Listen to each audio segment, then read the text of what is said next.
Imagine this. You wake up before the sun, your body still aching from yesterday's hustle. You don't ask how you feel. You don't stretch or breathe. You reach for your phone and check your calendar. Meetings, emails, deadlines, a podcast to finish, a book to read, a workout to squeeze in. Your entire day is pre-chewed, pre-assigned, and prejudged by one sacred measure. How much did you get done? And if you get it all done, if you cross every task off your list, you feel good, accomplished, validated. If you don't, you feel like trash, lazy, worthless, behind. You can't rest unless you've earned it. You can't stop unless you're ahead. And even then, you're already thinking about tomorrow. You used to be a person. Now, you're a productivity machine. But here's the paradox. The more efficient you become, the more you're expected to do. The more you accomplish, the more you're handed. The faster you run, the faster the treadmill spins, until the very thing that once made you feel powerful is now the thing that owns you. What began as a tool for growth has become a noose. Your to-do list isn't a plan. It's a verdict. And no matter how many times you win the game, you always feel like you're losing. Why? Because the system doesn't care about your well-being. It only cares that you keep moving. We live in a world that praises burnout like it's bravery. We glorify the grind, celebrate the rise and grind crowd, and idolize those who sleep 4 hours a night in the name of ambition. But pause for a moment. Really pause. Ask yourself, who benefits from your constant busyness? What are you sacrificing on the altar of efficiency? And why does rest make you feel guilty? Why do you feel like a failure when you're just being? Who taught you that your value is in what you produce, not who you are? There is a reason you can't stop. There is a reason silence feels threatening. There is a reason even rest must be optimized. You've been sold a narrative, quietly, repeatedly, religiously, not by one person, but by culture itself. It sounds like, don't waste time. Time is money. You have the same 24 hours as insert billionaire here. If you're not building, you're dying. Grind now, rest when you're dead. It's subtle, but it's everywhere. And the most dangerous part? It doesn't feel like brainwashing. It feels like common sense. Now imagine this. You unplug. You slow down. You decide to rest, not as recovery, but as rebellion. Suddenly, the silence is deafening. You feel worthless, anxious, like you're wasting your life. Why? Because you've been conditioned to associate stillness with failure. Because productivity has become your identity. You don't work to live, you live to work. And here's the cruel twist.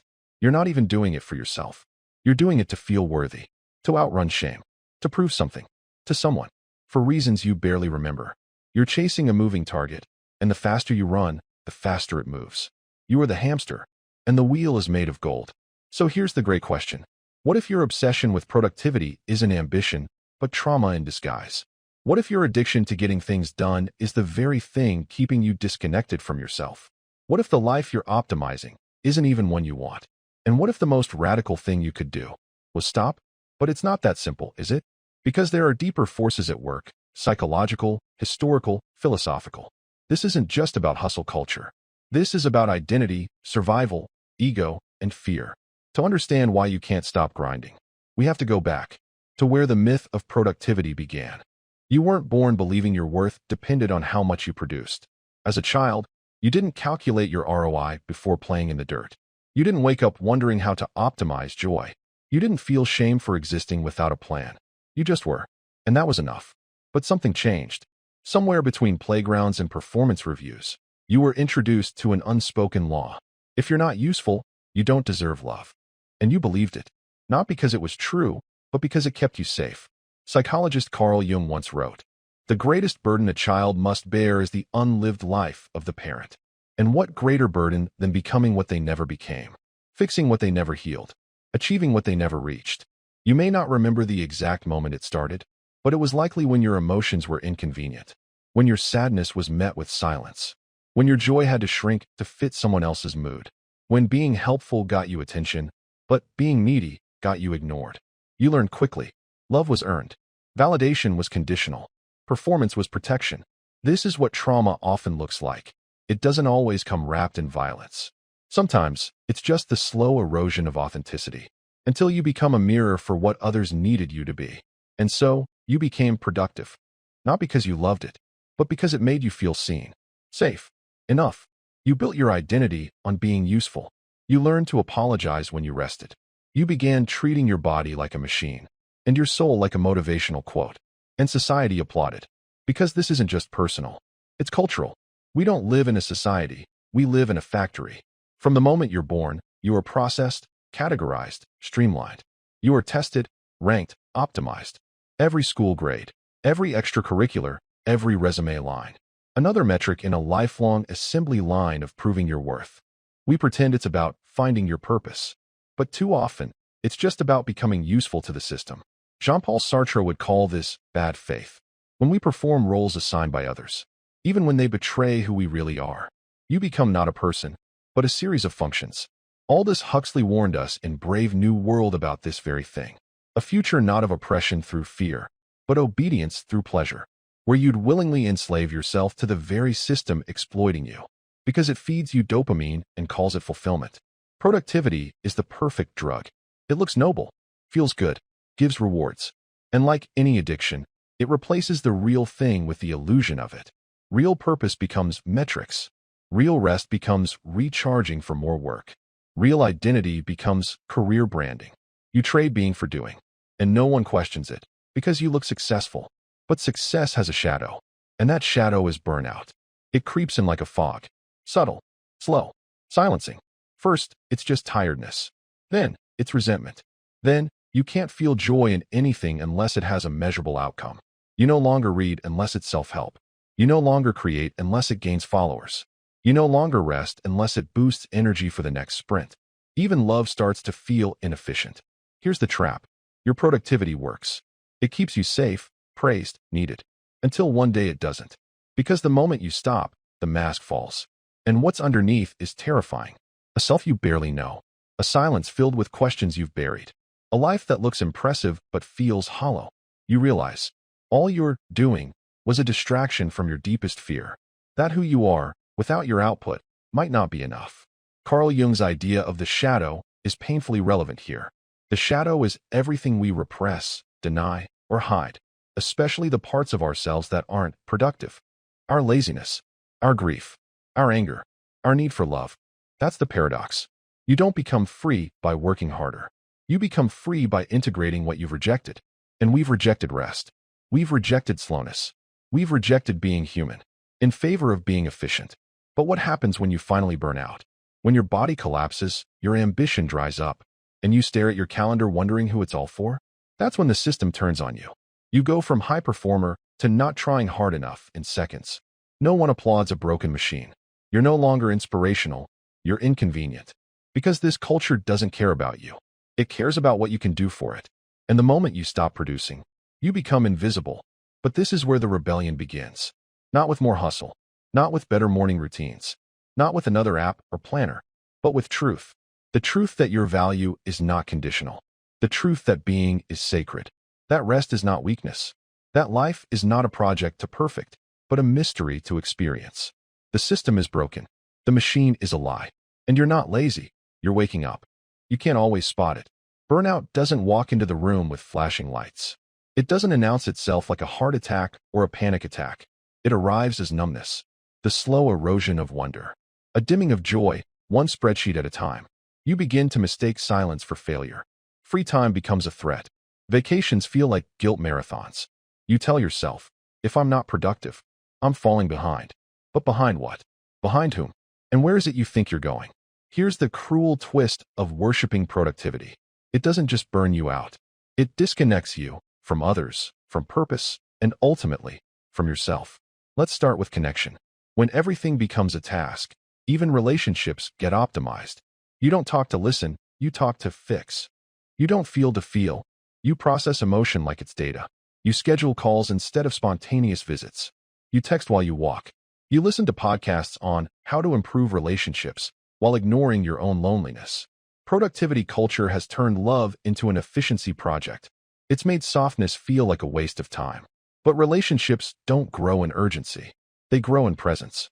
And when you're always rushing to the next task, you miss the miracle of now. And it's not just relationships. Your soul starts to go offline. You lose the ability to do things for no reason. To wander, to wonder, to play. Play becomes pointless. Art becomes unproductive. Sleep becomes lazy. You start feeling guilty for dreaming.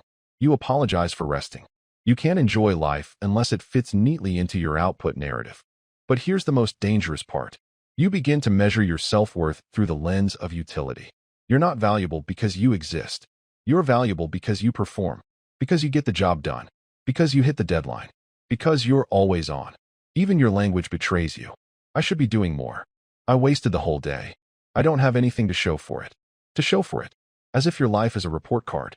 As if you need proof that you deserve to exist. The result? A society full of chronically overextended, emotionally undernourished people who are so busy chasing goals, they forget to ask if those goals are even theirs. We don't have lives. We have calendars. And yet, productivity is addictive. It hijacks the brain. Every time you cross something off a list, you get a hit of dopamine. And like any good addiction, it rewards you while destroying you. You become a high-functioning ghost. Efficient, effective, impressive, but hollow. It even rewires your identity. You stop introducing yourself by who you are and start describing what you do. You measure yourself in stats, not stories. And if your value drops, you feel like you disappear. This is the existential rot beneath productivity culture. You forget how to simply be. You forget that being alive, breathing, noticing, enjoying, is not a prelude to the real thing. It is the real thing. Now look at the collective level. We've built an entire economy that mirrors this pathology. Workers are rewarded for burnout. Rest is a privilege, not a right. Time off is negotiated like ransom. Even our healthcare, education, and relationships are infected by the same virus. Prove your worth or lose your place. We don't raise children to be whole. We raise them to be employable. We don't educate for wisdom. We train for output. We don't love people for who they are.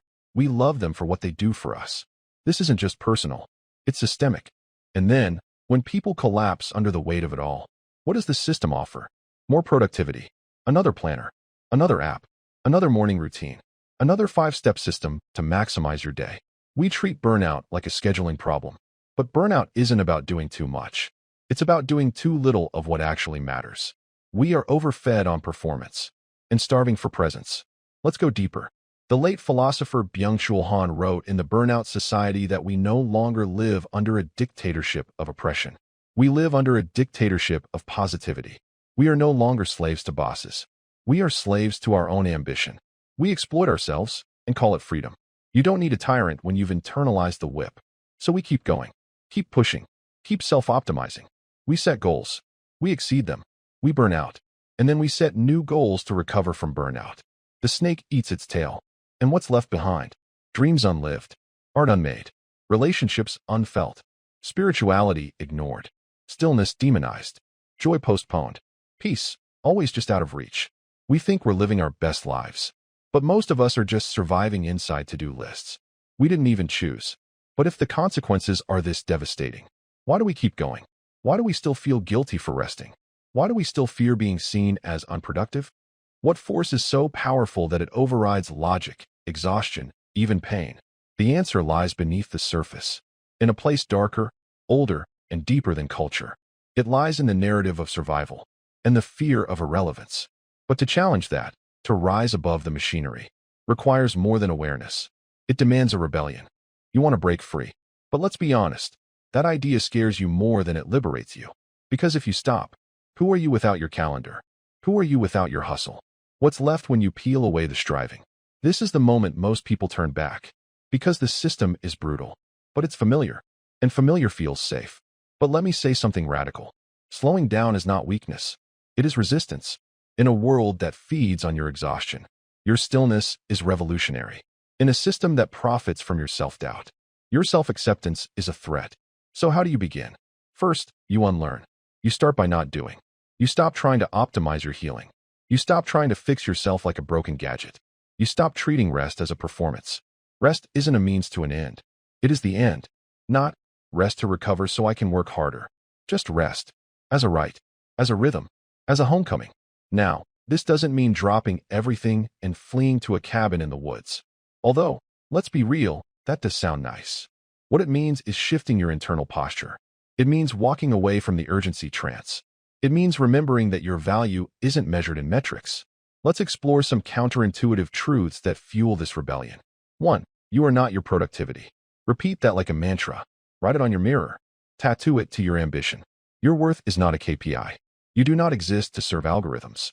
You are not here to justify your existence with constant output. Let that truth ruin everything that's killing you and set you free. 2. Doing less is not lazy, it's wise. Laziness is often mislabeled wisdom wearing pajamas. It's your nervous system begging for a break. It's your soul saying, "Please, I need to breathe." Listen to it. Carl Jung once said, "Hurry is not of the devil, it is the devil." We think we'll find meaning in movement, but sometimes the deepest transformation happens in the stillness. 3. Reconnect with pointless joy. Paint something that won't go on Instagram. Walk without tracking your steps. Sing badly. Dance poorly. Write nonsense. Do something for the sheer miracle of doing. When you reclaim joy, you reclaim your humanity. 4. Schedule nothing. Literally block time on your calendar for nothing. Not recovery. Not meetings. Not deep work. Nothing. Let yourself get bored. Let silence stretch. That's where your real self starts whispering again. 5. Question your goals. Where did they come from? Are they yours? Or did you inherit them from a system that trained you to crave applause? Ask yourself, would I still want this if no one ever saw it? Would I still chase it if it didn't make me look impressive? And here's the most powerful rebellion of all. 6. Choose being over becoming. There is no final form. No version of you that will finally be worthy. No mountaintop where shame dies and peace begins. There is only now. This breath. This body. This imperfect, unpolished, unfinished you. And she is enough. He is enough. You are already enough. Let me tell you a secret the system never wants you to hear. You don't have to earn rest. You don't have to deserve joy. You don't have to be fixed to be loved. You're allowed to simply be. It's not easy. You'll feel the pull to prove yourself every day. You'll feel the itch to justify stillness, to explain your slow days, to defend your softness. Don't let people think you're falling behind. While they chase status, you're cultivating peace. While they sprint, you're rooted. While they burn out, you bloom. You're not behind. You're free. You want to know who wins in the end? It's not the busiest, not the richest, not the most efficient. It's the ones who stayed awake, the ones who remembered what matters, the ones who said no to the cult of doing and yes to the art of being. So start small. One breath, one moment, one choice to be gentle with yourself. And when that voice rises up, the one that says, "You're being lazy," you can smile, because you'll know the truth. That voice isn't you. It's the system still echoing in your mind. But you're not a cog anymore. You're becoming whole again. Imagine this. You're standing in a room with no clocks, no screens, no to-do lists, just you.